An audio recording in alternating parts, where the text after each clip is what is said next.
On aurait presque tendance à l'oublier, mais avant de devenir la duchesse de Sussex, Meghan Markle était l'une des actrices américaines les plus en vogue, en passe de devenir ultra bankable à Hollywood. Connue notamment pour être l'une des stars de la série Suits, avocat sur mesure dont elle a occupé l'un des rôles principaux pendant 7 ans, celle qui était alors comédienne a décidé de mettre un terme à sa carrière en entrant au sein de la famille royale britannique. Pourtant, son profil avait de quoi attirer de nombreux cinéastes.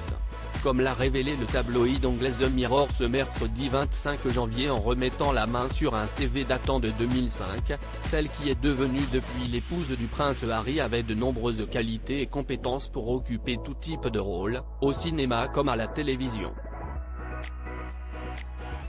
Le document a ainsi révélé que la star avait une formation de danse au départ et qu'elle maîtrisait plusieurs langues étrangères, notamment le français.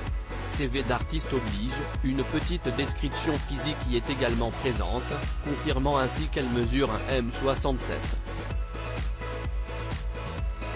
Douée en danse de ballet, jazz et claquettes, le résumé précise aussi qu'elle fait une apparition dans le film 7 ans de séduction avec Ashton Kutcher ou encore qu'elle a joué enfant dans la célèbre comédie musicale au théâtre Annie.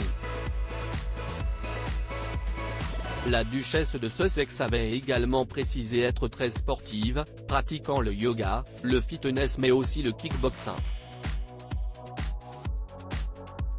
Des compétences physiques qui lui ont notamment servi pour son rôle de Rachel Zane dans la série Suits. Prince Harry et Meghan Markle, les 80 moments marquants de leurs 4 ans de mariage. Et Meghan Markle, Elisabeth II l'avait autorisée à poursuivre sa carrière. Finalement, la duchesse de Sussex a souhaité laisser se passer d'artiste derrière elle pour se consacrer pleinement à sa nouvelle vie de royale britannique. Pourtant, la reine Elisabeth II à l'époque n'était pas fermée à l'idée que Meghan Markle poursuive sa carrière de comédienne. Vous pouvez continuer à être actrice si vous le souhaitez, si est votre profession, après tout aurait dit la reine à Meghan Markle lors de leur première rencontre, selon Gilles Brandrett, un ami du prince Philippe ayant rédigé un livre sur la reine. Mais Meghan Markle aurait alors fait savoir à la reine qu'elle était prête pour s'occuper de devoirs royaux, notamment auprès du Commonwealth, et qu'elle ne laisserait pas tomber sa majesté. Des propos qui avaient ravi la reine, qui n'hésitait pas à dire combien elle appréciait Meghan Markle. Les choses ont désormais bien changé. Crédit photo, back gris du SA.